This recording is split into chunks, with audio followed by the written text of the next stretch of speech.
Maybe not. Y'all niggas swear y'all want me to do beat battles. Niggas like, beat Cox, Ryan Leslie beat battle. There you go. No beat battles, man. No beat battles, man. I don't know, yeah. No beat battles. How you sign on? You know what I mean? Just go on your joint. So I'm in with this guy right here. So just understand. Hey, man. You know what I mean? Hey, listen. Understand what's happening. Young. You feel me?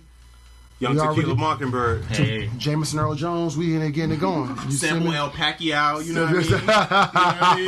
Yes, Kid Cudi, you know what I mean? Loopy Fiasco. Loopy. All right, we gotta start this thing off then. For the people who don't know who you are, the two people, let them know who you are, brother. Well, my name is Bryan Michael Cox. I was born. I have three names because, you know, when you come from Bahamian descent or any type of island descent, a lot of that is from British rule. So in Britain, motherfuckers have three names. So when I nice. so my family's from the Bahamas, which used to have British rule before I think they independence 1950 something or something like that, 1950 or something like that. But before that, it was British rule. So naturally, the heritage goes on. So like myself, my name is Bryan Michael Cox. My cousin Kendrick, he has three names. Kendrick Ashley, Javon Dean. Like we all have 3 or 4 names. So it's kind of weird. But yes, I'm Bryan Michael Cox. I'm producer, songwriter, DJ, creative. You know, producing content now. I have 9 Grammys. Oh shit! I've sold over 250 million records. Worked very closely with my good friend Jermaine Dupri. Worked on everybody from Usher to Gwen Stefani to motherfucking Mary J. Blige to Mariah to Bow Wow. Nivea, I can help you out. Nivea. There's so many people. Bobby V. Man. A little bit of everybody. I work with everybody. Marion, Marcus Houston, Danny Kane, Day 26. Yeah. Since I've been gone, I work with a lot of writers. Jagged Edge National. Jagged Edge is actually a huge part of my my life because they gave me like a really, really, you know, between them and the group Ideal and Jagged was like my first introduction to the business. You know what I mean? So and I work with a bunch of incredible writers from Jonte Austin to Donna Shropshire to Little Mo, to Kevin Ross, to I'm working with a guy named Cameron Corvée now, who's amazing. I got a project that I just finished, an artist named Drew Vision. You guys go get that. Shades of Summer. What's that on? Shades of Summer. You can get it everywhere. Spotify, Apple Music, whatever. Make sure you guys get that. Of course, I work with Trey Songz. I got to give Trey his props because Trey was Trey and Little Mo. They always want to shout me out on records. So you know, they're the artist that was like, yo, you know. And Trey was the one that kind of just like, you know, really, really put me out there. It was like, I thank Mr. Bryan Michael Cox for helping me illustrate my feelings, all that shit. So it's cool. You know what I mean? It's cool. You know what I mean? And you know, I'm in the lab right now. We back in the lab with Usher right now. Hey. I'm obviously producing content. I have a company called Disrupt Media with my manager Chris, and we're producing content. So graduating to that, I'm looking forward to the next 10 years. You know, in my life. You feel? Hey, there we go. Words from a legend. Yeah. A 13-finger assassin. That's what I like to call 13-finger assassin. Bro, you be playing some stuff. I was watching some videos that you did. Mm-hmm. I was like, damn, look at this motherfucker. Like, you know what's crazy though? We talk about piano. We talk about that concept. For me, I was just blessed to be around a bunch of talented motherfuckers. You know what I mean? Growing up. You know what I mean? Like Robert Glass was my best friend. Like literally my son's godfather. My best friend. I'm his son's godfather. You know, I was his best man in his wedding. Like this guy's been my best friend since we were like 14 years old. You know what I mean? That's dope. So when you grow up around people like Robert Glasper, Chris Dave, Donnie Scantz, you know, Beyonce was a freshman at our school when I was a senior. You know what I mean? You grew up around these incredible people. You tend to draw from that. There was a girl I was dating for many years who I was in love with, a girl named Judith Franklin, who was extremely talented, dope songwriter, singer, and we spent a lot of time together. So if you're around these people, you can't help but get good. You know what I mean? Because you don't want to be the whack one in the bunch, right? You know what I mean? Exactly. You don't want to be the one nigga that can't. You know what I mean? Like, but that's good. You know, so it was. I have to credit the people I was around. I was able to be around, and of course, Greg Curtis, who was like my first. But it's Preston Middleton and Greg Curtis, who was like my first mentor. You know, like first real person that like took me in and showed me the studio and showed me how to work and showed me how to, you know, put songs together. You know what I mean? Gave me my first introduction, my first lessons in production. And Greg is an amazing creative. Like, I mean, like his shit blew me away. You know, when I looked up to him tremendously, and he gave me a lot of information, gave me a lot of game, and taught me a lot from a production perspective. So that was my introduction to knowing that I could produce and want to produce. I know we talked about the Destiny's Child situation. I went to school with Beyonce. I went to school with LaToya. I knew Kelly very well, knew Latavia very well. We grew up together.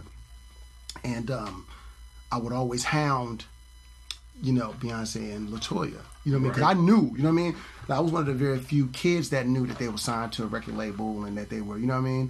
When they would disappear for weeks, I knew where they were. You know what I'm saying? Because I was one of the very few people that they talked to. You know what I'm saying? Right. They had a group of friends that they were real close with. And for a little while, I was a part of that group of friends. And they would call me, you know, from Oakland. Like, yo, we're in with Dwayne Wiggins. They would play the song, you know, over the fucking phone and shit. And for me, it was like, this is fucking crazy. You know what I mean? Like, you know what I mean? Like we're teenagers. You know what I mean? Like, this is really wild. Like, you're with Dwayne Wiggins, Tony. You know what I mean? You signed to Columbia Records, like, this is fucking crazy. You know what I mean? Like, for me, it was just one of the things kind of like I couldn't really believe it. And I was just enamored with the concept of them doing that. It made me know that it could happen, that it's real. That, yo, this is real. This could really fucking happen. So when they would call me, I don't even think they knew. I'd tell Kelly all the time, Kelly, I don't think you really know what those phone calls did for me as far as like... Because it made it real. It made it real for me. It's like, okay, because one thing to be in the studio, and you and me and Greg in the studio writing songs, me, Greg, and there was another guy named Teron who put me with Greg, and my best friend Scooby, who passed away some years ago, God bless his dead.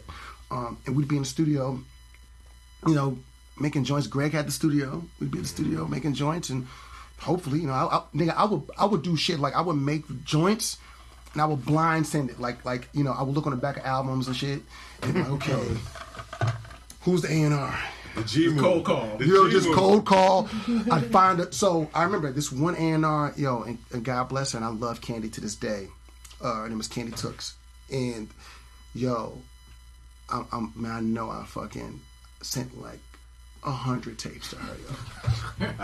I know she got tired of saying Bryan Michael Cox tapes. You know what I mean? But once I found out, once I realized what an A&R was, and I was like, Candy Tooks, she's on the back of all these. She's a part of this Donald Jones Prize. She's part of this TLC. It was Candy Tooks, and I would see KP's name, and I would see certain names. But I gravitated to Candy's name. You know what I mean? So I would always send tapes. Candy Tooks to LaFace Records. You know what I mean? Every time I make a song, I send her a tape. So I know she got about 100 tapes. You know what I mean? But it's funny because down the line, when we actually finally met later in life, you know, she just was like, yo, I remember, like, I would get a fucking tape from you every week. You know what I mean? I was like, yes. Did she cut you out or she hugged you? No. She just was like, you know, I mean, but I think I know what we have to know as creatives. We have to know where we are, right, creatively. You know what I mean? You have to know that if you're not, you know,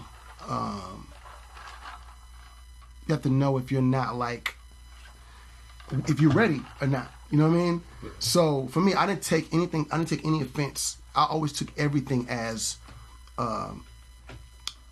constructive criticism. I never took offense to people not responding or people saying, oh, you know, even somebody said it was whack. You know what I mean? I wanted to get a response because I wanted to know how to get better. How to get better. You know what I mean? Self-awareness. Yeah, and I think that's kind of what's missing in the business now. I think people take things so personal. You know what I mean? If somebody tells you it's whack, then they hating. You know what I mean? And you know what? And maybe in some cases, maybe. You know what I mean? But I never took it that way. I always took it like, okay, what can I do to get better? Yeah. Tell me, what can I do to get better? What can I do to get better? And I always took it that way. I never ever took rejection like it was the end of the world. I took it like, okay, how do we make it better? Yeah. You know what I mean? How do I make it better? You know what I mean? I know that I'm limited. I'm making beats on a $400 computer. I mean, $400 keyboard. You know what I mean? Right. So I know it's limited. I had a keyboard with speakers inside of it. You know what I mean? And I found a way. Found a way. No, Black was ill as that. No, it was a Yamaha PSR 500. I'll never forget it. And I found a way to delete all of the like programmed the bank stuff, like the bank shit, and create my own shit in the bank. So I have 4 banks, right? Right. So I would do 4 beats. You know what I mean? Put them on tape, this, that, and the third, erase. 4 more beats, put them on tape, nice. Third, erase, and then I got a little karaoke,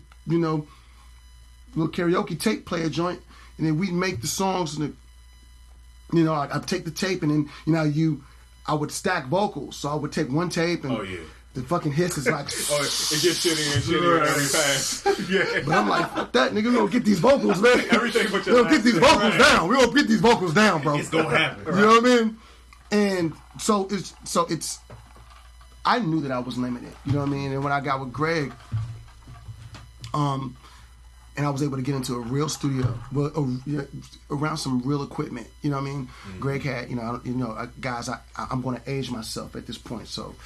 I'm a young nigga at heart, but I've been in this business for, it's been over 20. I've been in this thing, you know what I mean? So Greg had a studio set up. He had a Mackie 32.8, he had the D88s, the Tascam D88s. He had the, you know what I mean? He was working on digital, it wasn't digital performer, it was just performer, regular performer. Damn. So it was before digital performer, it was just performer. He had a Mac, this is 90, it's gotta be like 95, 94, 95. He had a Mac. I had never seen nobody like produce on computers and shit. That was the first time I ever seen anything like that. So he had a Mac, he had a performer on it, he had all these drives and shit, and all the sounds were crazy. Like this, his drum sound selection was like I had never heard. Like I was like, you know what I mean? It's just for me, it just was like, it was like opening Pandora's box. You know what I mean? It's just like, oh shit, this is how it's supposed to sound. You know what I mean? Right. Like, me making tracks on my little keyboard, I'm thinking I'm doing, because I make tracks for everybody. I would do, I would, somebody little instrumental to do, like, I would do all the, I would make tracks for everybody, you know what I mean? And I thought I was doing pretty damn good, right? Then I walk in the Greg's studio and I'm like, oh, my shit is whack, and that kind of, that opened up the thing for me, like opened up the whole idea of like, okay, well, I need to change the way that I approach production. I need to change the way I look at this, because it's bigger than this keyboard.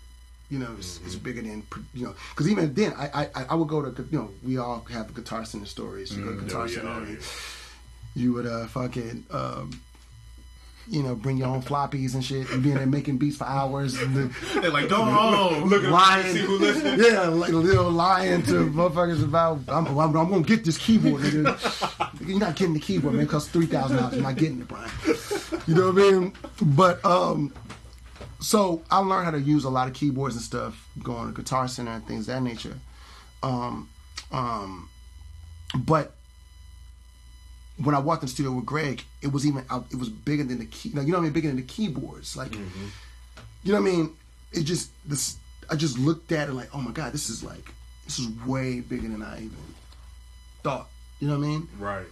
So he gave me a blueprint to what the studio should feel like, what it should sound like, what music should sound like. What every record he had was like pop, like snapping, like the drums were snapping, the key patches were like pristine, and the bass was like, I'm like, yo, how does he have his shit sound like that? So I really just dove into that, like, how do I make my shit sound like this? Right. You know what I mean? And that was the first step to me, like, understanding production and shit. You know? No, I don't want to stop you, but it seems like the big thing out of that is that you're really self-aware of where you are and where you want to be. Exactly. Because we get people that the number one thing we get is people be like, "Oh, I want to get my artist to Drake, my beats to Drake. How do I do it?" And it's like, yo, it does not work like that, bro. It never has. It never has. And even though now it's easier to get to your favorite, artists or your favorite creative through social media and shit, and it can manifest itself sometimes. You know what I mean? But it doesn't work like that. You gotta put that work in. Here's the deal, right? You want people to recognize you.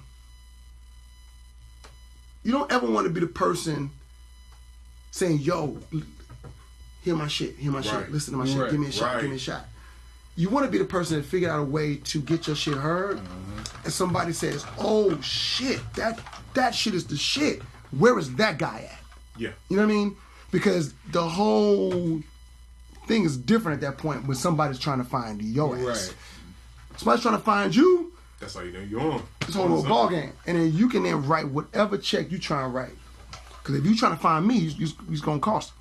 There you go. Trying to find me. Now, if I'm trying to find you, I'm gonna take a L.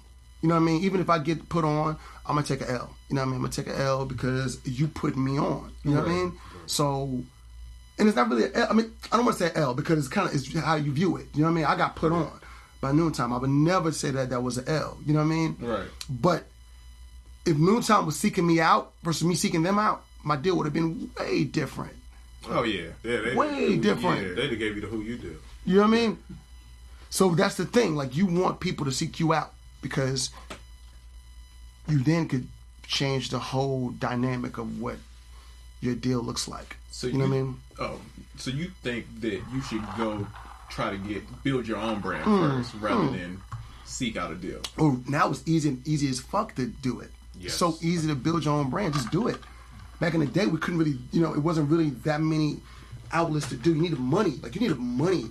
You know what I mean? Mm-hmm. You needed money. Okay, so let me break it down, right?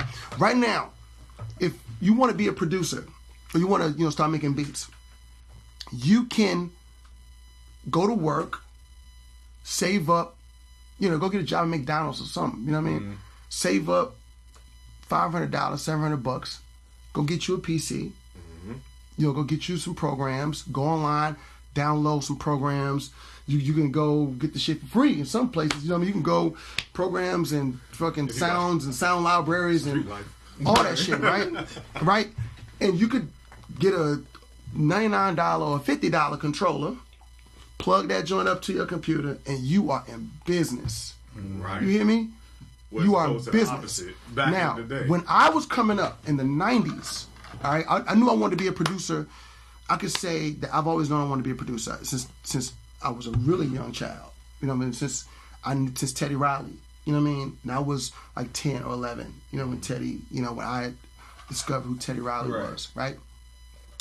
So even before that, with Quincy Jones and Maurice White and Kashif, I always wanted to be those names. The produced by Maurice White for Kalimba Productions. Always, my eyes drew to that. You know what I mean? Produced by Quincy Jones, my eyes drew to that. So I always knew I wanted to be a producer. I didn't quite know what a producer was. In 1993, 92, 93, when I started my journey, it's like I started going to Guitar Center. There was this store in Houston called the Drum Keyboard Guitar Shop that I used to go to every weekend. You just dream of, you could just dreaming of gear. You know what I mean? The ASR 10 that just came out. They had the CD-ROM and all that shit. You know what I mean? Just imagine in 93, you know what I mean? The fuck is a CD-ROM? You know what I mean? But they had, and what they would do is they would let you play with the technology. You know what I mean? So, it was really an interesting time for me.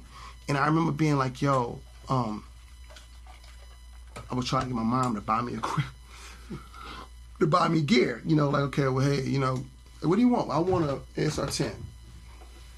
ASR 10 was like $2,000. $2,200. Yeah. My mom was like, hell no, nigga, $2,200. Right. That was a car. You serious, nigga? Serious, nigga? Here, nigga, I'm gonna get you this $500 keyboard. You figure it out. And my mom bought me the fucking PSR 500. I'm cool. I'm gonna figure that shit out. You know what I mean? She got this, you know, whatever. And that shit just, you know, that whole going to Guitar Center, going to drum, keyboard, guitar shop, going to these spots and just being around creatives. That's where I first met Maverick from Ideal at the drum, keyboard, guitar shop. Back, you know what back I mean? then, right? Back in the day, they would sign the version. They had just signed it was a record label called New Tribe. They had just signed New Tribe Records, which was through Version. And I would at the time, Mint Condition had a song. No, I'm sorry, this was '94, I think, '94, because Mint Condition had an album out called Straight from the Mint Factory, and there was an interlude on the album called what the fuck is the interlude? So ill as interlude. Right before the song "Someone to Love," it was an ill interlude, right? Whereas this chorus was crazy and Stokely was killing it, and Maverick is one of the dopest singers. Like, this nigga's vocal is ridiculous, right? So he would be at the drum, keyboard, guitar shop playing this interlude and killing killing the vocal. And I'm sitting there like, yo, this nigga is singing his ass off. You know what I mean? Right. And that being around, so all this stuff is happening in Houston. Being around all these people, you know what I mean? This was like direct inspiration for me. You know what I'm saying? Because H-Town was out, so we, you know, H-Town, they went to Yates, so people, you know, was very, very aware of them. Ideal got a record deal, you know, we were very aware of them.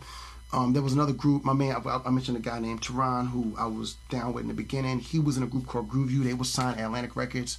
So, you know, all these different things were kind of happening simultaneously, and I was in the middle of this because I was friends with a lot of these people, you know what I mean? And T was like one of my mentors, early mentors. So he was signed at Atlantic. So he would go to New York and they'd work with, you know, Troy Taylor and Gordon Chambers and all these different people. He'd come back with these demos and like, damn, you know what I mean? And or the second album, they went to go work with, you know, Donnell Jones. This is before Donnell blew up. He was signed to Untouchables. He was just producing and writing. And Donnell did like 7 songs. Kenny Smooth was like the A&R. And this is right, you know, Change Your Faces. And Kenny Smooth had Change Your Faces. So all this stuff was happening around the same time. And I would get this information back. They would go to New York and they would come back and they would feed me this information. And then for me to be friends with LaToya and with Kelly and Beyonce and watching their shit, it just became like, yo, this shit is, this has to happen for me.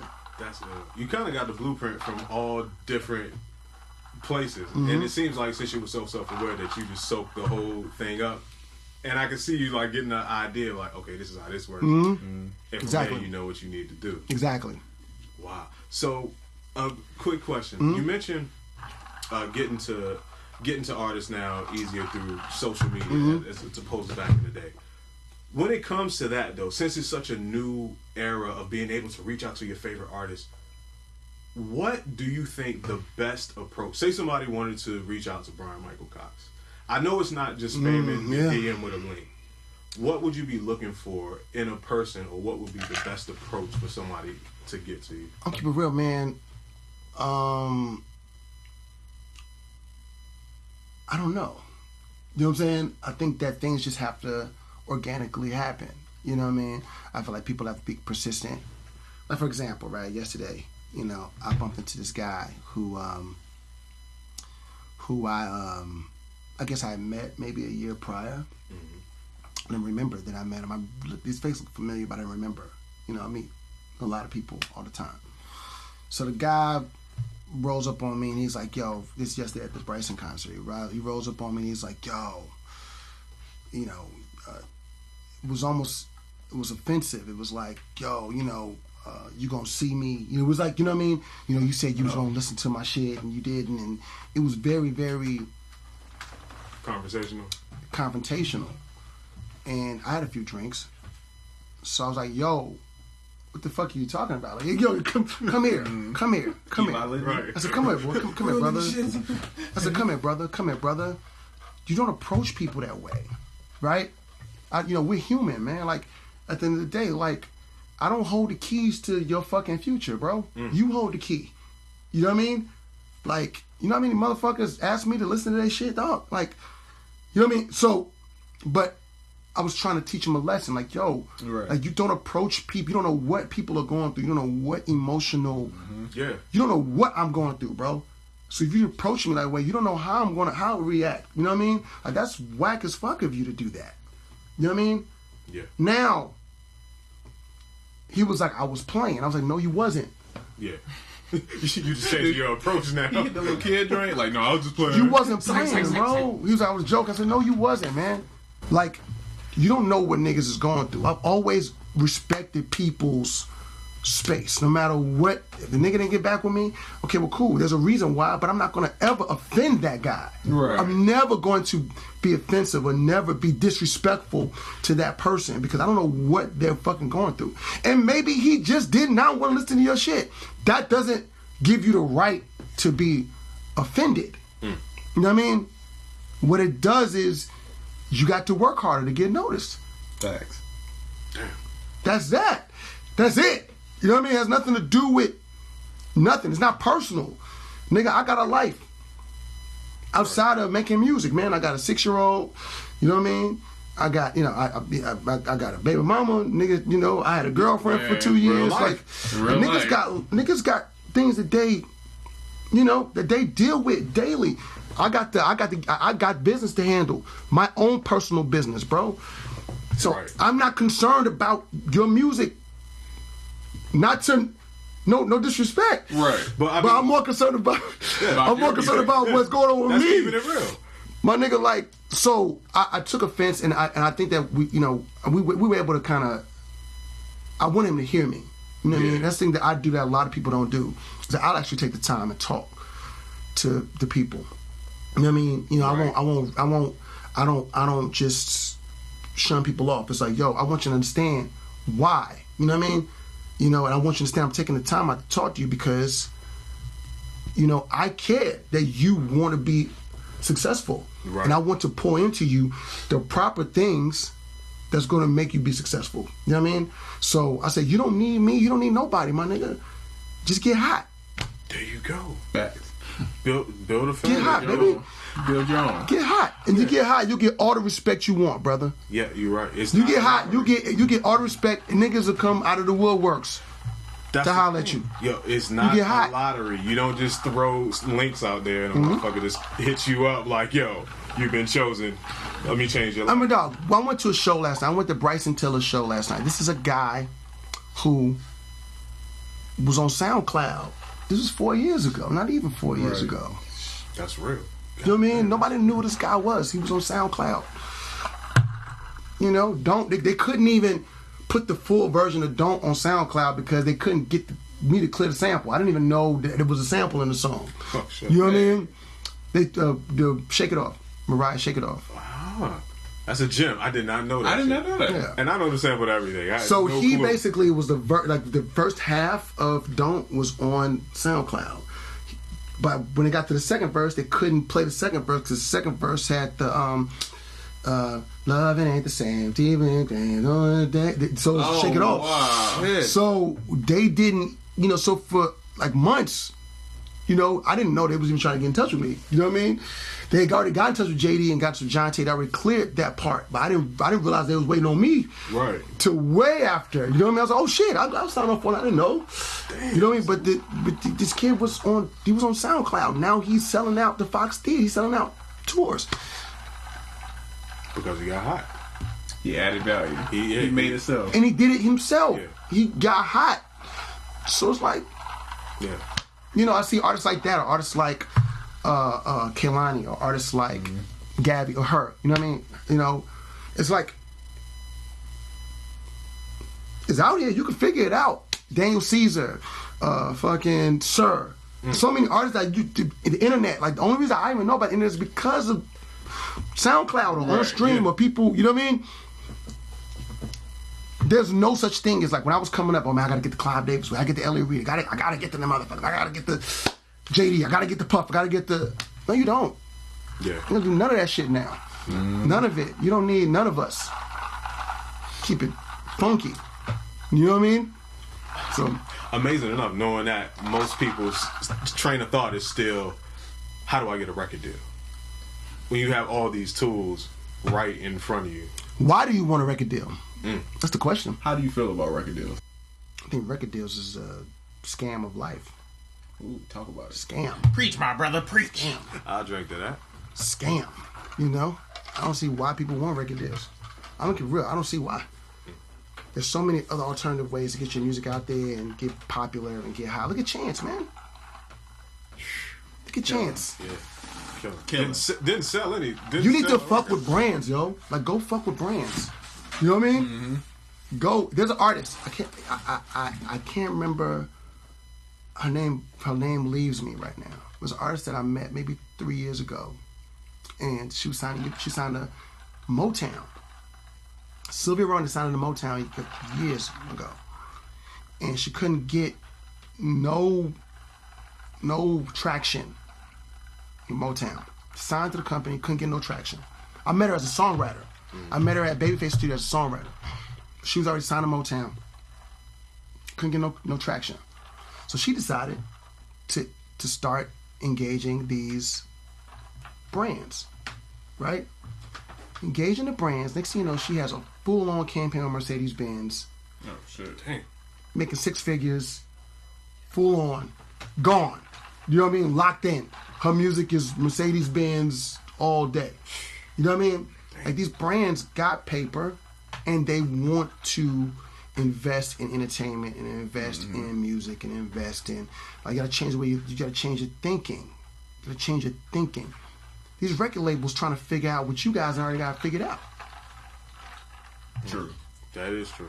They're trying to figure it out. The only thing that a record label could do for you is get you radio. And my thing is, like, how much does radio matter now? That's the thing. Exactly. Now it's such the streaming. I barely listen to radio now. Jimmy Iovine's not in the record business no more. Like, why do you want a record deal? Yeah, he's That's out. true. And he's getting into the technology that is backed by the people that have this streaming and the internet like, shit. Jimmy Iovine does not give a fuck about the record business. Why do you give a fuck about the record business? If one of the guys who's the orchestrator, one of the orchestrators of this business, Doug Morris, this motherfucker doesn't give a fuck about that shit. That's real. Why do you care? Right. That's fucking real. Why do you want to be on Def Jam? Why do you want to be on Capitol? Why do you want to be on... Why? Why do you care? Because you get hot, they're coming to find you. That's the whole point. Exactly. It's Shark Tank. Yeah. The whole point is, once you get hot, Capitol's calling, Columbia's calling, Sony's calling. They're gonna call. They're gonna find your ass when you get hot, and then you can write whatever check you trying to write. You can tell them, "Yo, nigga, I want to own my masters." What they gonna say if you hot? Yeah. They're gonna do the fucking deal. Facts. Yeah.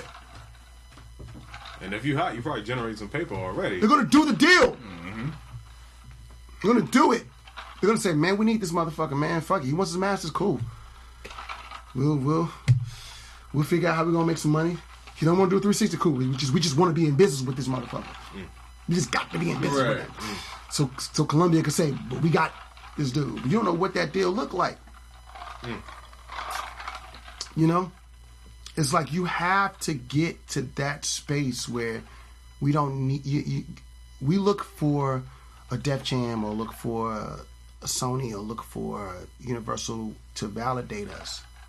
That's what we're looking for. We need them to validate us. You don't need them. What you need is to get hot. Yeah. There's so many platforms you can put your record out on TuneCore, my nigga. If you hot, look at Drum and I mean, all these artists, like, they're independent. Yes. You know what I'm saying? Right. Black was independent. They went and made a deal with Interscope. Interscope had to break bread, bro. Oh yeah. Not. You know what I mean? They didn't go look for Interscope. Interscope came to them like, "Yo, we need y'all over here. Whatever y'all doing, we need that." Let's figure it out. Niggas at Love Renaissance, like, "Yo, break bread, nigga. Break bread." Dope. Damn. Yeah. Yeah, okay, so we got a bunch of like new producers on this podcast. For a lot of time, people trying to kind of break into the industry. So with all that being said, as far as like the deals, do you think publishing deals are considered the same thing? And like, what advice would you give for new producers? Because we always get people trying to be like, "Yo, I want to get a deal put me on. Right. And I don't think they understand of what you guys don't even means. you guys don't even really want to know what I really think about publishing deals. I think we do. The thing about publishing deals is they are supposed to exploit your copyright. So they buy 50% of your publishing. In co-publishing, some people have publishing agreements where they have 100% of the publishing, but most deals are co-publishing deals. So you say, okay, yo, they're buying 50% of your publishing. Okay, let's back up.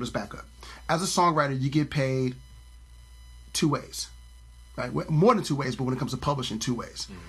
A writer side and a publishing side. Okay, so whenever you, like if you ever sign up for ASCAP, BMI, CSAC, you have to fill out a writer's application and a publisher application, right? So what a publishing deal is, they buy into the publishing share of your copyright. All right? So there's two pieces. There's writers, there's publisher. Publishing company buys into 50% of your publishing. Okay? So let's say you do a developmental deal. They give you $25,000, $30,000, which ain't shit. Okay? But they give you $30,000 to buy into 50% of your publishing share.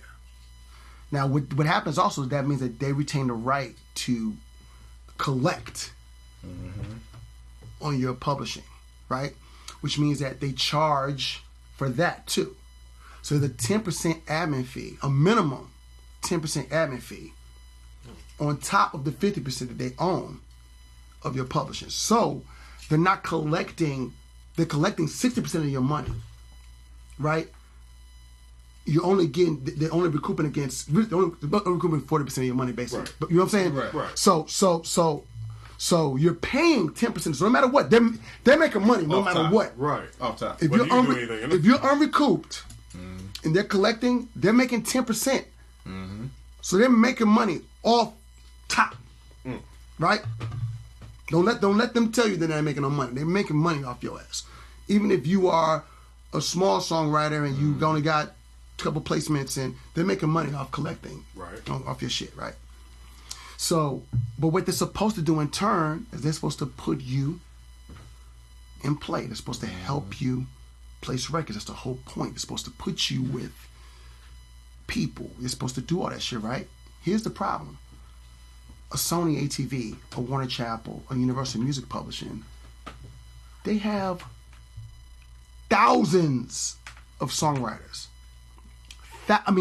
Literally thousands of songwriters. All right? Thousands of catalogs that they own. Thousands, dog.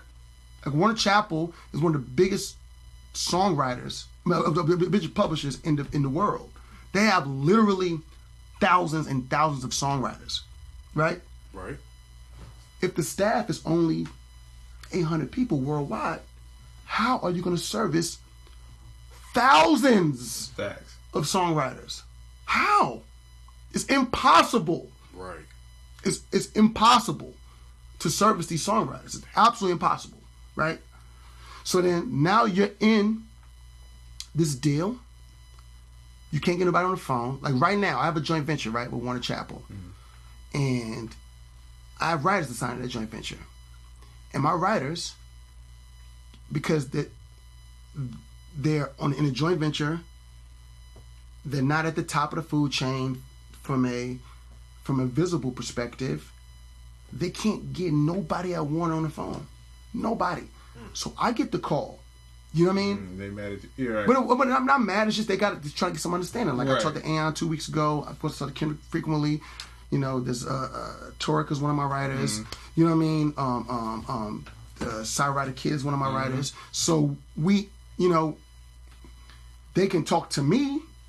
You know what I'm saying? Right. But in order to get shit done in the building, like for Ten's one of my writers. It's like my niggas can't get no help, and it's impossible because I just named 6 writers signed to my joint venture alone. They have joint ventures with Timbaland, joint ventures with Rico Love, joint ventures with, you know what I mean? They have joint ventures with everybody. Not to mention the people who are signed to Warner Chappell directly. The Dr. Dre's, the Timbalands, the Missy's, the Bryan Michael Cox's, you know what I mean? Mm-hmm. So you have the fucking Gamble and Huff catalog, the Michael Jackson catalog. Jeez. You know what I mean? Who's gonna get top priority? Who's gonna get right? You know what I mean? So I say that publishing deals are a scam. I say that they're a scam. I feel like it's an opportunity, you know, let's say that you do sign a developmental deal, you gave you $50,000 and then you write fucking 24 Karat Magic and they make millions. You know, you may make some money too, but they sign you for $50,000. And they gonna eat. Yeah, they eat nigga, crazy. You know? They gave you a developmental deal, nigga. They saying you wrote a smash. And you know, a big thing that I don't think people understand is what qualifies to count for your publishing deal is they debate it. Oh. Like if it's an EP. Oh no. Okay, so let's get into the business of the publishing deal. Okay, so the business of the publishing deal is okay. Yo, you have to do there's a MDRC, a minimum delivery requirement, right? Mm-hmm. So if you do a deal for $50,000 and nobody knows who you are, your MDRC is going to be fucked because you don't have enough leverage to negotiate anything different. So for the most part, your MDRC might be 3 songs or 4 songs, right? 4 songs per option sounds like a breeze, right? Right? Sounds crazy. Percentages. Dolly, what up, boy? Jermaine, what up? My boy, hello, Dolly. 24 is in the building. So 4 songs sound like a breeze, right? Oh, $50,000? 4 songs? Psh, I got this. Wait. Some stipulations on that. First of all, it's not 4 songs. Because if you co-write with somebody, that's not a full song. So if me and Triz and Black do a track together, or do a song, fuck that, do a track together. Say me, Triz and Black do a track together. Then we give that track to Cameron Corvée to write, or we give that track to John Tay to write, or we give that track to Adonis to write to, right? So Adonis writes Smash, John Tay writes a Smash, Cameron writes a Smash, right? Then we sell that track to a Beyonce. Okay. I'll take that. So if you sell the track to the song to Beyonce, well, Beyonce, she's gonna take it. Yeah, she's gonna want a little piece of that action, right? Decent piece. You know, she'll get a little piece of that. Especially Beyonce. All right, she'll get a little piece of that action. All right, she gets a piece of that action. So now, guess what? We done broke this track. So now, if we're saying 50-50, we're saying 50% is music, 50% is lyrics, right? From the music side, we ought to split 3 ways. What's 50 divided by 3, y'all? 50 divided by 3. 100 divided by 3 is 33 and a third. So 50 divided by 3 is what, about 16.6%. All right? So our first placement that we get on an artist like Beyonce, we only have 16.6%. Nigga, that's not even 25% of a song. Yeah. Now you could tell your publisher, well, no, we got to smash on Beyonce, turn the song in. No, nigga, that's 16.6%. Where's the other 84.4, nigga? But they gonna collect on everything. Oh yeah, they gonna get this. Yeah. So what I'm saying is, you guys, it's not 4 songs, it's 4 100% songs. So that 4 100% songs could break down to either 8, and mind you, they got to be placed and released on a major label album. So that independent project you do, that Chance the Rapper's independent. Don't count. Even though he's a huge star. Yeah. Chance the Rapper's independent. Those people who worked on his album, those songs do not count towards their requirement. Even if they did 100% of the But whoever they're signed to, they gonna collect. They're collecting the paper. Yeah. You know what I'm saying? But it don't count. It's like, well, Chance is independent, you know? So it didn't come out on Sony, it didn't come out on Warner, it didn't come out on Universal, so hey, You know what I mean? You guys are fucked. Pretty much. You know what I mean? So you can't tell them about Like, your Grammy? yo! They don't care about your Grammy? So it's like, if you and your partner doing independent projects, like how now the world is so, people are putting out independent shit and people blowing up independent. Yeah. You know, whenever you do, if you do a publishing deal, make sure it's predicated on that. Know what you're going in yourself in. Know what you're getting yourself into. You know what I mean? Say, yo, listen, I'll do a deal, but most of my projects are independent. So these normal rules, I can't fuck with that. You know what I mean? So, and also too, like in 4 songs, like some people be signing deals for 6, 7 songs. Oh yeah. Like, nigga, that's a lot. That's 14. If you're just a beat maker, that's 14 songs off gate, placed and released in 1 year. I mean, well, you did get how many placements in 1 year? 72, but that's that. Oh, okay, come on, Slim. 72. We need some sound effects for that shit. But that's, that was a different time. Different era. You know what I mean? He was getting that money. You see how he looked at me there? He's like, 72, nigga. Wait, since we 72, don't get it fucked up. 72. Though, this is something that I don't think a lot of people know. You attained a Guinness world record for longest consistency on the charts. Sam, you're right. Those were the days, baby. You're right, my nigga. So it was what, 5 years consistency on the 5 years. Yeah. So what happened was, from 1999 to 2004, I was on the charts nonstop. I was on the Billboard charts nonstop. So whether that was from Jagged Edge Records, Ideal Records, Tony Braxton, Aaliyah, I was on the charts consistently from, and we did I did JD's album. I was on the charts from 99 to 2004. Consecutively, 5 years consecutively. And that broke a record. That broke the Beatles had that record of being on the charts for 5 years. There was like 4 years and like 8 months, something like that. And I broke that record. And then I was off the charts for like maybe 3 weeks, something like that, 3 weeks, whatever, like randomly, and then back on for another like 4 years. You know what I'm saying? So, yeah, that's crazy that you broke a record that was set by the Beatles. By the Beatles, yeah. I ain't gonna lie, I didn't learn that till this morning, and I know you, and I was like, I gotta give that man a damn high five. Well, you know me, I'm so like chill. You know, everybody likes to they like to always talk about the accolades, talk about how great they are, and I hear niggas talk all. I've heard, we know many. Boy. You know what I mean? Boy. Niggas swear they the greatest. Niggas swear they, you know what I mean? I humbly work. I humbly, get whatever accolades I'm gonna get. Something that I want my son to brag about it. It ain't about me bragging. I want my son to feel proud. Like, oh, my dad was that dude. Nice. You know what I mean? That's that. People talk loud, but then don't really do nothing. It'd be all smoke and mirrors. Bullshit. Bluffing. Bluffing, popping up. You know what I mean? So we talking, man. We talking. What's up? What's up? Wait, yo, people in the chat is going crazy. Questions. Yeah. People in the chat is going crazy over the 72 placements. I think you need to get a jersey. And 72. Real shit, though. Shouts out to Adonis. Shouts out to Kendrick Dean. Shouts out to Donnie Scance.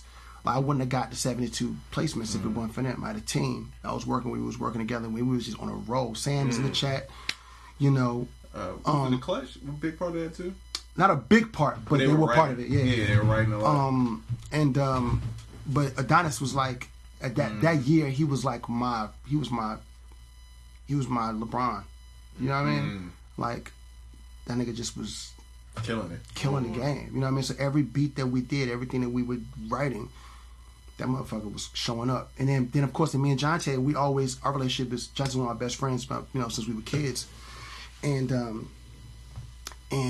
so while I was working with Adonis, me and Jonte would always work on the side, and we would do Shake It Off, and we do, motherfucker, you know what I mean? Records, and these records are records we making on the side, you know what I mean? That fucking become #1 records, you know what I mean? Crazy. So it was just the right time, the right group of people, the right energy, and these guys were my friends, like my brothers, you know what I mean? So it just with that energy, and I always try to give them their props. You know, always like, which is why people always continue to work with me, because I always, like, for me, it's like, I'm about that. You know what I mean? I'm about people getting their props. You know what I mean? Like I work with Cameron Corvée. You know, for me, it's important for Cam to get his props. Working with you, Triz, it's important for you to get your props when we're working together. You know, I want people to know that shit. Because I know how it is to be the silent guy, you know, behind, you know what I mean? Right. And somebody in the front getting, you know, the glory. And it's fine. I chose that because you got to be Scottie Pippen in order to be Jordan. Jordan needs Scottie. You know what I mean? You got to be, in order to be a great leader, you got to be a great follower. Right. So I never took offense to anything. You know what I mean? And these guys are my friends. You know what I mean? Like, you know, people I speak on are my dear friends. Right. You know, we've been through a lot, and we here to, you know, we still here. You know what I mean? You know, but I always say, in order to be Michael Jordan, you got to understand who Scottie Pippen is. Facts. You got to understand that. That's crazy. You know what I mean? I think the first 10 minutes I met you, that is what you were talking about. Giving people their props and celebrating people for the parts that they play. Dog, like that's all I live for. You know what I mean? And now some people may take it and they may run with it and do some wild shit. You be like, damn, I don't mean for you to do that. You know what I mean? Right. You know what I'm saying? But ultimately, I won't stop doing it. You know what I mean? Because somebody's going to appreciate it at some point. You know what I mean? Right. And, you know, I believe in karma. I believe in energy. And I believe that what you put out, you get back. You know what I mean? I believe that. 110%. So, for me, I just want to put out positive energy. I'll never shun nobody or not give them their just due. Facts. You know, everybody deserves their just due. You know what I mean? I always talk about people I work with. I always talk about Aeon. When we talk about Day 26, I always talk about Aeon because them songs wouldn't have existed if Aeon wasn't there. You know what I mean? Fact. He was locked in. You know what I mean? And I gotta give him his props on that. And people talk about Day 26, I'm like, yo, real shit. You know, Aeon Clark, man. I gotta. Wow. Your voice is the reason why that shit sounds that way. He even wrote to the Mario beat. Like Puff sent me beats. And I was like, yo, we're going to write to this beat. You know what I mean? And he wrote that shit. He Got Me Going. He wrote their first single. He wrote that shit 100%. That's you know? Damn. Okay, so let me ask you this. So if you were to start over and you were to keep the knowledge that you got now, you know what I mean? You still be cops. But you can go, you remember in Family Matters, Urkel could get in that little chamber and be somebody else. He could be Stephon, or he could be the, know, the Bruce Lee version of him. You can go back and you could be a 19, 20-year-old internet producer, right? You keep all the information. With the knowledge I have. The knowledge. And you got the internet, you got a computer. What would you do in this situation? Persistence. You know what I mean? If I have the tools to do what I need to do, I'm going hard with the persistence. You know what I mean? At the end of the day, I feel like too, I wouldn't be trying to get with people. I'll be trying to get with the regular people. I'll be trying to build my fan base. I wouldn't be trying to get with like Mike Will or get with, you know, 808, you know, the Mafia. You know what I mean? I would be trying to do my own shit and have them come to you. Be like, oh, that, you know, have Fuse or like Southside be like, oh, that little nigga dope. Let's go get him. You know what I mean? You're right. Well, if you gotta go when you come to get me, it's gonna cost you. Yeah. You know what I'm saying? Because I would be just trying to build my own, because right now it's way easier to build your own movement now than it was in the 90s.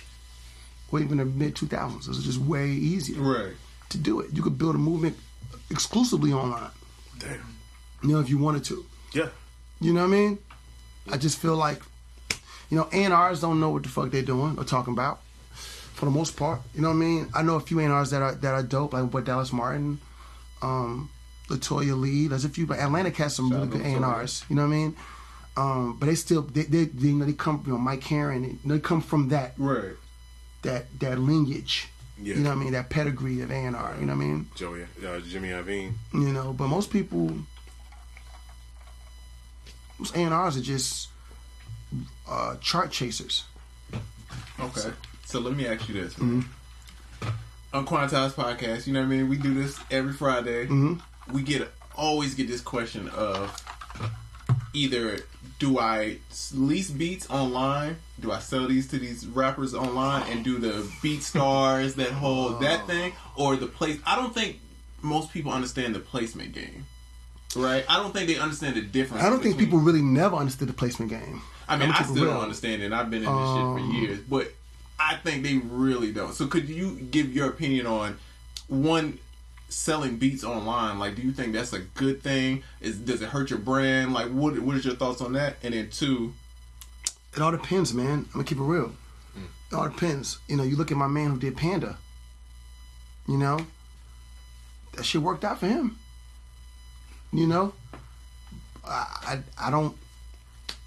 We live in such a wild space now. Wow, you know what I'm saying? Like, it's just, you know what I mean? There's no like control of how to get the content out there or get the shit out there. I feel like there's so many ways to get heard and so many ways to get, you know what I mean?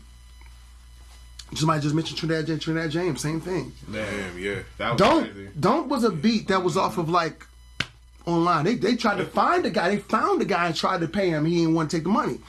So if people was like, okay, is it because he didn't really do the beat? You know what I mean? I don't know. Oh yeah. You know what I mean? That's a loop, right? It's like it's a loop. It's a loop. Yeah, it came from a fucking Sounds Jones. Studio Links, right? Sidebar, I'm doing a collaboration with Studio Links. Hey, we're gonna talk about that. Is that too. Exclusive? That's exclusive. Y'all got it. This first. Y'all got it first. Hey. I got it first. We're about to get deeper into that. Yeah, we'll talk about that. I got a plug coming out called Trophies. It's gonna be for me the shit. You know.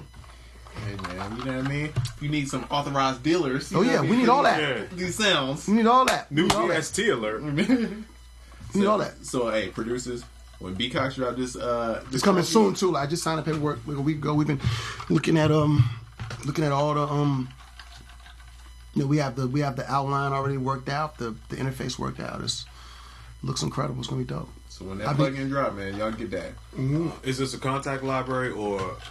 No, it's gonna be Contact, but it's also gonna be an Infinity player too, in their actual Infinity player. I'm actually gonna try to push their thing. You know what I mean? Yeah.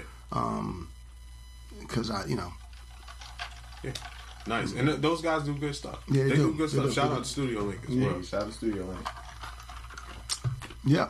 Yeah. So I guess keeping with the same subject, what are your feelings on streaming? Right. Fair or unfair? It's not fair from a payment perspective now, but I mean, we're working on ways to change that. You know what I mean? I've done some lobbying in Washington D.C. I'm a board member. I'm a governor for NARAS, the Grammy Association. So we've done a lot of things. What's up, Megan? Megan Rochelle is in here. Hey, man, what up? We've done a lot of lobbying with, you know, local government, federal government, to try to change the streaming laws. You know what I mean? So they could pay properly. You know what I mean? There's no law on how they pay for streaming. Right. So because there's no law, they can pay us whatever they want to pay us. So it's like, okay, you know, the whole thing with Pharrell, you know, we're happy being like the #1 most streamed song, and you know, he only got a check for something like 5,000 or something stupid like that. Ridiculous. And I think that was crazy, is that people, because we make money, so much money other ways, you don't pay attention to like the little shit. So you feel like, okay, cool. If you're, you know, Pharrell obviously is, you know, making money all around, you know what I mean? Right? So just so happens that he actually looked at this streaming shit, was like, wait, what the fuck is this? You know what I mean? Right. Like, wait. You know what I mean? You know, Like, now, there's a guy who has millions and millions of dollars, but had he not noticed that, he would have never, you know, because as long as you're straight, you're not thinking about. Right. Yeah. People not really thinking about the money like that. If you got money, Right. if you're making millions and millions of dollars, you're not thinking about Spotify or thinking of, you know, you're thinking that you're getting paid properly. Right. Until you're looking like, wait.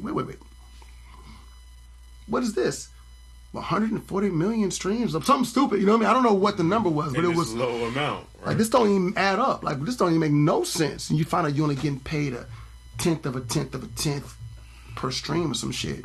Which is why Tidal, everybody was so excited by Tidal, because Tidal, they pay properly. You know, they pay, even though they have issues, every business has issues, but the thing about Tidal is that they pay properly. That's why people bought into it so fast. Why Prince, why, you know, Daft Punk, why Madonna, everybody bought into it quickly, because it was like they pay, you know, comparable to what radio play. You know, it's comparable. It's not the exact same, but it's close enough. Well, it's close. That's pretty good. And one related thing to that, these people that are looking for deals and publishing deals, do they even include streaming in your deal? I'm pretty sure now they do. If you're in an OG deal like I was in, I don't, you know, you have to go back and figure it out. You know what I'm saying? But I think now they do deals based on streaming. They got to. I mean, there's no, right. Where, you know, where else people listening to music at? That's a good ass point. You only in your car. Where the record stores at? Where the, Facts. you know, where people listening to music at? People listening to music, they're streaming. That's got to be the majority of where people are listening to music right now. Word. SoundCloud, Apple Music, Spotify, Tidal. Yeah. It's got to be. Word. Now, okay, this is a question I thought about, and I'm always interested in asking people, right? What is your, not necessarily your biggest session, but your weird, the one that stands out the most? So it could be the weirdest, it could be the worst, it could be the best. Okay, so You got one. No, I definitely have one. You got one. Definitely. So I don't know if you guys remember this artist. He had a song called "I Like That." Artist named Houston. Yes. Yes. Yeah. Sam, you already know where I'm going, buddy. Were you around when the incident? No, I was not around. Okay. But I kind of predicted that something like this was going to happen. So it's funny. So I'm thinking about it. It's funny as hell. So we're at the studio, and my man Marco. Well, no, you're right, Sam. It was 2 sessions. It was 2 sessions. Damn. It was 2 sessions. So let me get in about the same artist, Houston, same artist. 2 sessions. The first session, we went LA. We were at Larrabee. And it's my first time meeting him. I knew his manager very well. And his manager was like, yo, you know, me and him, you know, we worked on some other things before. He's like, I got this artist on the Capitol. I said, cool, you know, we'll work with him. So me and Sam and Dave Young, who's my dude, Dave Young, we started writing songs for this guy. We didn't know who the guy was, you know what I'm saying? But we just started writing a song. Like, Dave was like, he's a male artist, we just write a song for him. So the guy shows up, and this nigga, he has on like all this wild, like fake jewelry and shit. Like wild fake jewelry. You know what I mean? Like no, I mean like wild kiosk jewelry. Okay? Like wild, right? So he walks in, he's like on his like, yo, what's up? Whatever, right? You're right, Sam, he had an old ass Volvo too. That's funny. It's funny, I forgot about the Volvo, right? I forgot about the Volvo. So he walks in, he got the jewelry on. You know, he's like boom, boom, boom. He's just, you know, like, yo, you know, I'm whatever. I'm a body usher. I'm a body. He's talking. No. So now he's talking to a person who, you know, I'm close to Usher. Right. So I'm like, you on body Usher? You know what I mean? So yeah, I'm a body Usher. Boom, boom, boom. Y'all niggas give me. I need to smash. He's crazy, right? So at the time I was seeing this girl. It's so funny, man. At the time I was seeing this girl named Alexis, right? And she came by the studio to visit me. And I guess that he tried to talk to her before or some shit like that. And she played him or something like that, something. And so when she walked in, he was just like, oh, you know, he was like, he went on this whole shit. And I was like, she was like, nah. She's like, no. She's like, no. Like, bro, I'm here with him. Like, right, like, bro, like you tripping. You know what I mean? Not you. Yeah, so he's like, oh, so I see you here with B. Cox. You know, it's like he's hit the whole. This is all right. You know? Right. So I'm like, well, just chill. My nigga, like, it's not even that serious. You know what I mean? So she goes to the bathroom. He follows her out. Right? He's like, yo, so listen, you know, now I got money. Now I got boom, boom. Like, why don't you just, you know what I'm saying? Holla at me. This, that, that. She like, boy, if you don't get out my face, you know what I mean? So, right. That was our first session. So, of course, the energy's wild after he tries to talk to a girl that I'm dating at the time. Yeah. It's like, nigga. You know what I mean? What are you doing? You know what I mean? So then the session, he's terrible. He gets in the booth and he's terrible. Oh, so shit. This is where Nacho Johnny comes from. Oh, you shit. ask where Nacho Johnny comes from. Shit. This is where it comes from. No, Johnny C. It was Johnny C initially. This is where it comes from. We finished the song, and Sam is like, yo, fuck this, man. We can't put your name on this song, man. This song is whack. Damn, This dude is terrible. And Sam is like, yo, we're going to come up with an alias. We're going to call you Johnny C. Produced by Johnny C. So then the Johnny C concept is where we start. Nacho Johnny. Nacho Johnny comes from. And Sam, and I was actually, and I was going to be engineered by Sam Rothstein. Like, we were trying to come up with different names and shit, or Roth Stizzle. You know what I mean? We were trying to come. So we came. All this shit came up doing this session because this dude was trash, right? So I told Sam, I said, I will never work with this motherfucker again. We're never gonna work with him again, right? A year later, this after he puts out the song with. I like that. Yes, With Nate Dogg. I remember that day. So Steve, my boy Steve Prudhomme used to work at Capitol. So Steve didn't know about my prior interaction with this guy. So Steve O and Jermaine were like best friends. Steve O calls JD like, yo, I want you to work with this artist we got. He got a song out with Nate Dogg. It's popping. We want to get a song with him. Cool. Jermaine's like, cool. We'll book it. They booked the session. So Jermaine calls like, yo, so some dude's coming down here. We're working with this dude. His name is Houston. And I was like, oh. Yeah. Damn it. Cool. We take the session. So go, and I'm like, this motherfucker. So this session is with me and my boy Marco. Marco comes with me. So me and Jermaine write the song, and it's time for him to sing the song. Now, at this point, I think this is when he's starting to go through his mental breakdown. This is when he's starting the process. What ended up happening happened maybe like a year after this. So so this is the beginning of it. So Marco, we at the studio. Marco called the weed man. The weed man, give him the real, bring that real shit down for him. The loudest of the packs. Whatever. So him and Marco go in the car to go smoke, right? So he telling Marco like, man, this some good weed, man. All I smoke is brown. All I smoke is brown. Oh no! Come on. Marco like, why are you doing it? So this nigga Marco had me dying laughing because Marco was like, man, I should have gave this nigga no weed. He started smoking. He said this nigga started crying, talking about how his ex-girlfriend left him for a preacher. And how, you know what I mean? Like he starts going on and on and on. And Marco's in the car with this nigga like, yo, what the fuck is going on? So this dude comes back in. I'm trying to fucking produce this nigga's vocals. It's trash. I said, Marco, man, go to the store and go get me a bottle of Henny. I used to drink Henny heavy back then. So give me a bottle of Henny. Still. So he brings the bottle of Henny. And I think when Jermaine saw me grab the bottle, that's when he was like, oh, I'm leaving. Yeah. Jermaine left. He knew. Yeah. Nigga, I start drinking this Hennessy. By the time JD comes back, the Hennessy bottle's damn near gone.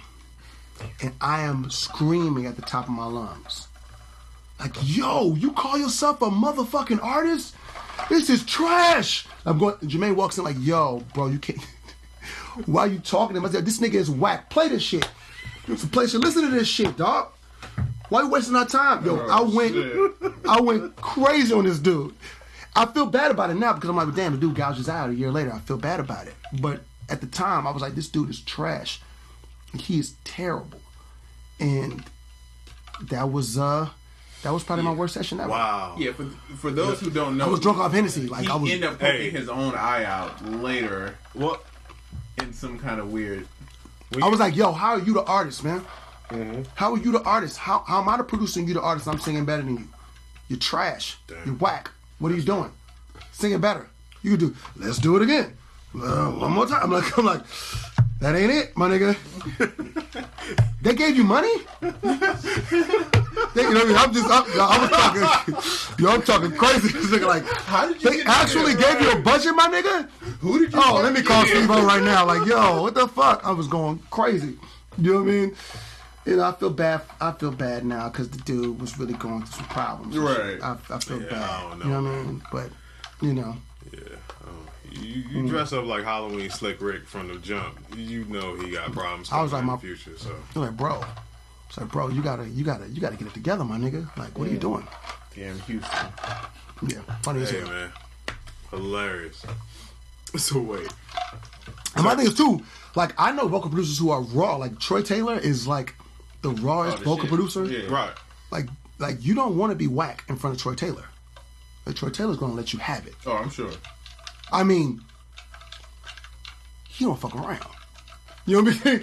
You know, me and Adonis, we're nice. You know, Kendrick, we're like nice with the vocal production. You know what I mean? Like Troy Taylor is like, you don't want to fuck around with him. You better be good. Like if drill you're not good, he style. gonna talk. He gonna talk mad shit. Yeah. Right. You know what I mean? Now let me ask you this. So again, you know, UnQuantized, we always get these young producers, right? They try to figure it out. Melody first or drums first? And like, what's your creative process like? That's a good question. It's hard for me to break away from doing melody first because I'm just a melody person. I play chords and things of that nature. Like I'm a melody person. So it's difficult for me to just start with drums. But as of late, I've been trying to flip it. You know, you try to change it. Especially I'm using Ableton now. And I'm in the push, and I'm trying to flip my whole idea of how I approach production, approach composition. You know what I mean? Right. So, as of late, I've been starting with drums, like finding drums and starting with, because these, I'm a person that's always trying to challenge myself as a creative. And being around producers like you, Triz La Flare, Cam Wallace, like young energy, you know what I mean? And watching how you guys create, that shit inspires me. And I think that's another thing that us vets need to do more of. I feel like veterans in the business, well, we locked into what we locked into, and that's that. You know, I'm locked into the MPC 3000, so book that. Here's the deal. The MPC 3000, that technology, that was 1996, my nigga.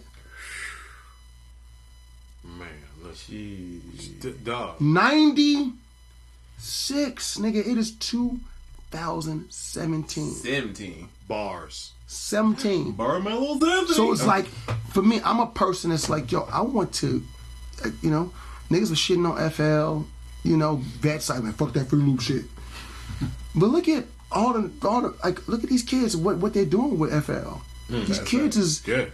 We have Metro, we got Southside, we got Mike Will Mid, we got Hit Boy. Hit Boy is the perfect. He was one of Hit the Boy's first my people. guy. Like that's my right. That's my little dude. Mm-hmm. Like they're making a killing with they changing it. Like we stay stuck. I'm not going to be there's one thing, like what Jimmy Iovine said in Defiant Ones, like I don't want to be the last nigga selling CDs. Like I don't want to be the last nigga Facts. with an MPC 3000. So you're using Ableton now. Why? And what were you using before Ableton? Well, if I was using Ableton, I was on Logic heavy. I was on Logic. Is there right? I'm a person that's down with change, right? But once I lock into something, I'm locked in, right? So what, I got to credit Sam because I was on my 4000, right? So I changed from a 3000 to a 4000. And I was still using modules and shit like that. Excuse me. And then Sam was like, yo, we should start including Logic. You should start using Logic. And I don't know if Sam and Cliff had a conversation. I don't know how it came about. But Sam was like, yo, we should get a laptop, get Logic. So I bought a laptop, and we put Logic on it, and me and Sam created this template. Ooh. This actual, which I think a lot of people use. I'm sorry, it was Donnie. Okay. It was Donnie. Shout out these scams. And it was Donnie, and it was No ID. Oh, yeah. Donnie and No ID. That's what it was, because Donnie and No ID was in the same studio together back in the day. So that okay. It was Donnie and No ID that was like, yo. So me and Sam created this template that would allow me to utilize my MPC and Logic at the same time. So he created the template. It was like a MIDI template. So it's 16 channels and this, that, and the third, right? So I could get comfortable with using Logic. But I was using Logic and MP at the same time. So eventually, after a while, I pack on my laptop. And I go, after a while, I was like, well, shit, let me pull my laptop out. I've been in a hotel. Laptop, let me figure it out. So then I started making tracks in the hotel, headphones, laptop, and controller. I was like, oh, this shit is actually dope. I could do it. You know what I mean? You know what I mean? And also, Sam was trying to get me to fuck with Reason, too. So I started working with Reason. And we did like the A. Marie sessions. I did a bunch of sessions with A. Marie. Dope. And I did all Reason. So but I like to challenge myself. Let me just challenge myself. Let me get in and I'm going to just lock all the way in. And once I locked in with Logic, I was like, okay, I can fuck with this. And then so years and years and years, I work with Logic. So with Ableton, as you guys know, I DJ too. So being a DJ, I want to expand. Like Serato is kind of limited. You know what I mean? It's like Serato's like, okay, you play records, you get your crate, you play records. But when I see the DJs is making the real paper, you know what I mean? I see the real. And listen, they doing the live shit. They're hitting live. They're doing remixes live. You know what I mean? And Ableton was attracted to me in regards to that, and especially when they made the push. When they made the push 1, I was like, oh, this shit is. That became attractive to me, and Tech Beats. Hey, shout out to Tech Beats, dog. He was in the chat earlier. That's my guy. Still here. Tech was he there? Beats. He was here. He's been in here. That's like my little bro. My nigga Tech Beats. Cliff put me down with Tech Beats, and Tech came to the studio to show me the push. He had to push, show me Ableton, this, that, and the third. That's push 1 or push 2? Push 1. Gotcha. Oh, shit. And I knew Tech through Donnie, and and Donnie's always a person that's always been ahead of the curve too. So Donnie was trying to get me to fuck with Ableton also. You know what I mean? And Tech came to the studio and showed me the push 1 and blew me away. I was like, yo, this shit is wild. You know what I mean? Right. And that kind of is what made me say, okay, I'm going to commit to Ableton. You know what I'm saying? So I got to give Tech Beats his props on it, Tech Beats and Donnie. Because Tech was the one that showed me and was like, I was like, oh, nigga, this is the shit. And all the people I be talking about, these are all unsung people. People don't, Yeah.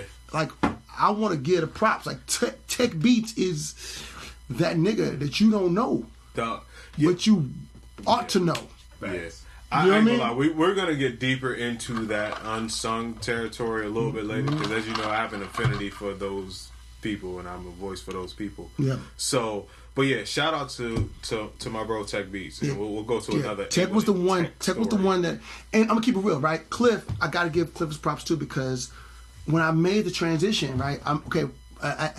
Those who know me, I was at Doppler for 10 years. You know what I mean? 12 years. Doppler. Yeah. And I had a studio full of shit. And I had a fucking, I had an HD3 system and all kinds of modules and shit like that, right? So when I was ready to downsize, when I decided to move, me and Jermaine, we were going to work together. We were going to make it official. I moved to Southside Studios. Cliff was like, yo, you need to downsize. Like you need to commit to just a computer. And I couldn't wrap my mind around it initially. I'm like, I don't know, because I didn't want to let go of my JV 2080, my SC1, my I had a fucking Voyager, and I had all kinds of shit. I'm like, I'm not really trying to, you know, I'm not trying to let go of that shit. You know what I mean? I'm not trying to go with my MPC. I'm not trying to go with that shit. And he was like, yo, nah, I'm trying to tell you, get into computers, man. This is where the shit is. And Donnie was on my ass too about it. Like, yo, you using Logic already. Just commit, you know? And so when I made the transition to Southside, I got rid of all my gear. You know what I mean? Mac Mini, right? Yep. I got rid of all my gear, and I got a laptop, and I got a Mac Mini. Look at yours, though. I was there in the band, though. And no, actually, before the Mac Mini, I had the iMac. I had an iMac initially. I got rid of everything and just was doing my iMac.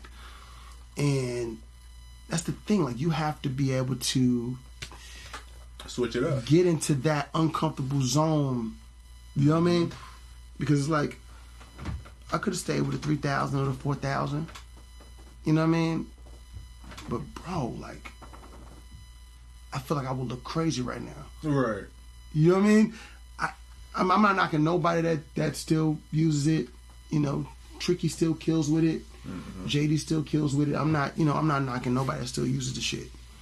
But for me, it's like, I feel crazy when I got to load up a disc. The floppy. I feel wild, yo. Like, that shit feels so wild to me. You know what I mean? Like, yo, what, nigga, this is... And when you open, when you cut it on, the shit be like 1987, 1996. Oh, like, man, the copyright joint. Yeah. And then you hear them noises. I'm looking like, nigga, it's 2017. Damn. So that's why I was so hands-on with Akai, with MPCX and MPC Live, but also hands-on, because I was like, I want my people who are so stuck on this 3000 or so stuck on this 2000, you know what I mean? Good parts. To understand that, okay, we can move forward. And Akai, I really, really appreciate Akai for doing that and for including me in it and letting me help them. You know what I mean? Right. You know, because I'm still an MPC user. Now I got the live, nigga. You know what I mean? Rocking the live. And I'm creating a workflow with my live and my push that's wild. You know what I mean? Nice. But it's for me, I started feeling like, yo, like, why are we on this old shit? That's how I feel about laptops, bro. I see everybody on iPads. I'm like, yo. No, Cliff got an iPad now.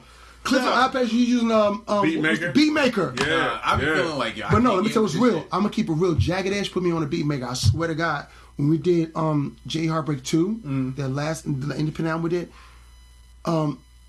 Brian and Brandon were like, yo, they making beats on an iPad. Right. So what they would do was they would give me files. And I was okay, well, cool. Give me the files, and I would create around whatever they created. But it's one song that we did on J Heartbreak 2 called Ready. And Ready is like the majority of that shit is Beatmaker. Like, they called me like, yo, we got this song. They brought the iPad to the studio and shit. They played the song like, yo, what them sounds? Them sounds is all on the iPad. I'm like, yo, let me get them files. Got the files, flipped it. But literally, Jagged Edge is the reason why I was like, okay, I need to start looking at iPad, where it's going. So that I did iMachine. So I helped develop iMachine. That's when I did the shit for Tamar. That's right. The song I did for Tamar Braxton, I did a song for her called Pieces, and those sounds are all iPad. The initial sequence is all iPad. The drums, the key sound, all the shits, and then of course I took it and I flipped it. I put it into my Logic and I flipped it. Right. But for the most part, the original idea came from the iPad. So basically, you saying you just gotta stay on your toes. You gotta stay with the times. It's always ever. For me, it's important. It's the most important thing. You know what I mean? That's the most important thing. And we always talk about it. We talk about vintage shit. I was telling somebody the other day, I was like, yo, I bumped into, y'all remember a group called Co-Ed? Yeah. So I bumped into Bianca last night at the Bryson concert. And Jeff is my dude, like Carl, these are my dudes. And I bumped into Bianca and we were talking about the show, the Bryson show, and the difference between artists now and artists then, and people talking about showmanship. Right, exactly. And I told her, I said, what's going to happen is there's going to be somebody who understands where we came from, understand showmanship, understand that whole shit, and understand what this new shit is, and blend it. Whoever does that, they win it. They're gonna be superstars. Gems. That is a gem right there. I don't know Holiday if people. I don't know if people fucking realize that or not. Dio, that is a gem. That's a call to action. Mm-hmm. That's a whole bunch of shit right there. But no, that's real though. That's fucking real. Real, like somebody's gonna get it. You know what I mean? Right. There's a couple artists. Tone Stith is out there. I like him a lot. You know, there's a couple artists out there that's really, you know, trying to figure it out. But there's somebody who understands showmanship, Right. understands that part of the game, and understands the new shit and the fly shit and the new whatever. You know what I'm saying? Mm-hmm. They're gonna blow up. You know what I'm saying? They're gonna blow up big. You know what I mean? And that's why I'm working with new artists like Drew Vision. I'm working with Dondrian. I'm working with I'm all about the new artists at this point. You know what I mean? Facts. I'm all about the new artists. Tone Stith is somebody who I'm really looking at. You know what I mean? And it's that's what's going to happen. You know, Cameron Corvée is doing his project. You know, it's that's what's going to make it. You know, make it make sense. Hey, and shout out to Young B. Cox. If y'all don't know, man, this is Triz La speaking. This has been one of my mentors for years, bro. It's my G. I came to Atlanta in 07, right? I think I met K-Fam 08. Kenneth Fambro. Kenneth Fambro, who helped. Another unsung. That's my dude. Like, I talk about him on these interviews. Y'all see me talk about K-Fam. Like, K-Fam was basically, I met a guy who was from my hometown, which is only like 8,000 people. So the fact that I met him in Atlanta is crazy, right? that's crazy. I met him at just walking in the street. He's like, yo, I just got a studio, which was in the same at KPM with K-Fam. Wow. Eddie Lee. Eddie Lee? Eddie Lee. So Get out of here, bro. We're from the same town. That's crazy. So that's how I knew him. Eddie Lee owned a clothing store. And I was going to intern for Willie Will. I was going to be Willie Will's engineer. And I seen Eddie Lee. Eddie Lee. And that's what started me with this whole journey with K-Fam, right? Wow. So I met you through K-Fam and Cliff, right? Yeah.